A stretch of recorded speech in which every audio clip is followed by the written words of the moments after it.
நீங்களும் வெறுங்கால்ல செப்பல் போடாம beach, public toilet, public bathroom போன்ற பகுதியில நடக்கிற ஆளா இருந்தீங்கன்னா, உங்களுக்கு இந்த ஃபங்கல் நெயில் ப்ராப்ளம் வர்றதுக்கு 80% வாய்ப்புகள் இருக்கு. இந்த ஃபங்கல் நெயில் ப்ராப்ளம்னா என்னன்னு பார்த்தீங்கன்னா, உங்களுடைய நகத்துல நகம் வளர்றது, அதோட ஷேப், அதோட சைஸு இத பாதிக்கக்கூடிய ஒரு விதமான நோய் தான் இந்த ஃபங்கல் நெயில் ப்ராப்ளம். இது பார்த்தீங்கன்னா, அ கைகள்ல உள்ள நகங்களும் கால்ல உள்ள நகம் 2க்குமே பாதிப்பை ஏற்படுத்துது. ஆனா, இதுல அதிக அளவுல பாதிக்கப்படுறது பார்த்தீங்கன்னா, கால் நகம் தான். ஏன்னு பார்த்தீங்கன்னா, கால்ல தான் நமக்கு ரத்த ஓட்டம் மெதுவா வழக்கத்து மாறா ரொம்ப கம்மியா ரத்த ஓட்டம் இருக்கும்.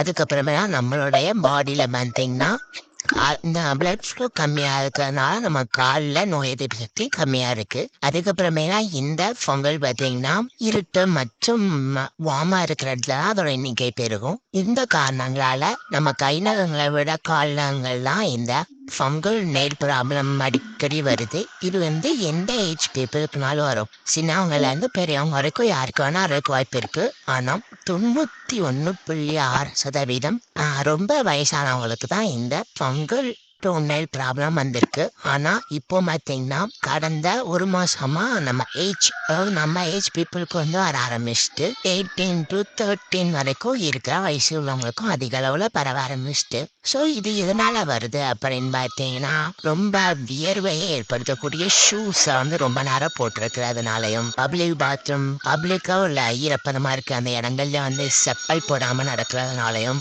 அத்லெட் ஃபுட் அதாவது இந்த ஓட்டப்பந்தய வீரர்களுக்குலாம் அதிகப்படியா வேர்வை சுரக்கும். அவங்களுக்கு வரும். அதுக்கப்புறமேலா வயசானவங்களுக்கு இப்போ வரும். அதுக்கப்புறமேலா லோ இம்யூனி சிஸ்டம், அதுக்கப்புறமேலா சோரியாசிஸ் இருக்கவங்களுக்கு வரும். இப்போ மதாலுமே ஸ்ட்ரெஸ்ஸா இருக்கவங்களுக்கும் இந்த ஃபங்கல் டோன் நெயில் ப்ராப்ளம் வருது. அடுத்து பார்த்தீங்கன்னா, இதோட சிம்டம்ஸ் என்னன்னு பார்த்தீங்கன்னா, அவங்களுடைய நகம் வழக்கத்துக்கு மாறா ரொம்ப வெள்ளையா இருக்கும். இல்லைன்னா ரொம்ப மஞ்சளா இருக்கும்.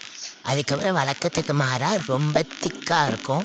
அப்புறம் ரொம்ப டல்லா இருக்கும் உங்களோட நெயிலு. அதுக்கப்புறமேலா அதோட ஷேப் இர்ரெகுலரா இருக்கும். உங்களுடைய நகம் வழக்கத்துக்கு மாறான ஷேப்ல இருக்கும். அதுக்கப்புறமேலா உங்களுடைய நகத்துலேருந்து ஒரு விதமான பேட் ஸ்மெல் வரும்.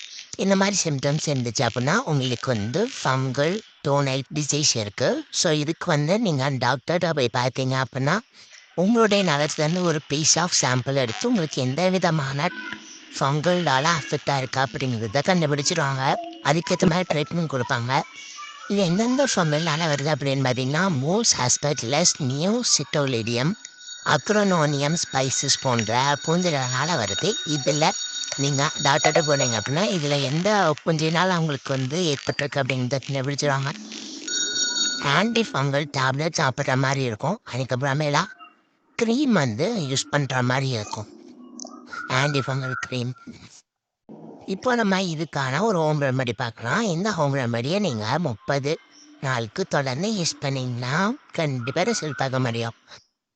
இந்த ஹோம் ரெமெடி மலைக்கு ஒரு பவுலில் ஒரு ஸ்பூன் மஞ்சள்தூள், 2 ஸ்பூன் பூண்டு, அதுக்கப்புறம் ஒரு ஸ்பூன் தேங்காய் எண்ணெய், ஒரு ஸ்பூன் கல்லுப்பு, ஒரு ஸ்பூன் ஃப்ரெஷ் ஆலோவேரா இதெல்லாம் ஆட் பண்ணிவிட்டு நல்லா மிக்ஸ் பண்ணிக்கலாம். மஞ்சள்தூள் ஆன்டி ஃபங்கல் ஒரு நல்ல ஒரு ஆன்டி ஃபங்கல். அதுக்கப்புறம் பூண்டும் ஒரு நல்ல ஒரு ஆன்டி ஃபங்கல்.